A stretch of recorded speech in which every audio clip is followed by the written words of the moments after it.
నువ్వసలు కంగారు పడకమ్మా! నేను ఉన్నాను కదా! నువ్వే తప్పు చేయకపోతే సింధూరని అన్నేసి మాటలు అనవు. సింధూర వల్ల తప్పు ఉంది కాబట్టే నువ్వలా అన్నావు. నేనది చూసుకుంటానులే. నువ్వు దాని గురించి ఆలోచించకు అని అనేసరికి, ఎలా ఆలోచించకుండా ఉంటానురా! తప్పు ముమ్మాటికి సింధూరదని నువ్వు పదే పదే తన దగ్గర అనకు. తను చాలా బాధపడుతుంది. అసలే తను అన్నం తినలేదని తెలిసాక నేను ఎలా ప్రశాంతంగా పడుకుంటాను? తను అన్నం తినేలా ఎలా అయినా నువ్వు చెయ్యాలిరా అని చెప్పేసి సంజలమ్మతో అంటూ ఉంటుంది. అదంతా మీరు నేను చూసుకుంటానమ్మా.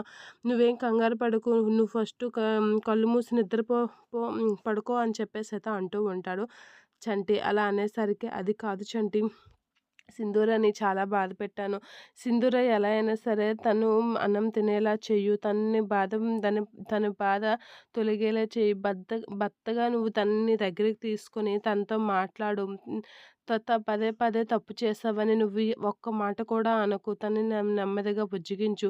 తనని నెమ్మదిగా బుజ్జగించి అన్నం తినేలా చెయ్యిరా. తను చాలా బాధపడింది నేను ఆడిన మాటలకి. ఇంకా తనని బాధ పెట్టకే అని చెప్పేసి చంచలమ్మతో అంటూ ఉంటుంది. సరేనమ్మా, అదంతా నేను చూసుకుంటాను కదా! నువ్వు కంగారు పడకు అని అనేసరికి, ఏమోరా నాకు చాలా దినగా ఉంది. సింధూరని ఎప్పుడూ లేనిది చాలా మాటలు అనేసాను. తను కూడా చాలా బాధపడుతుంది.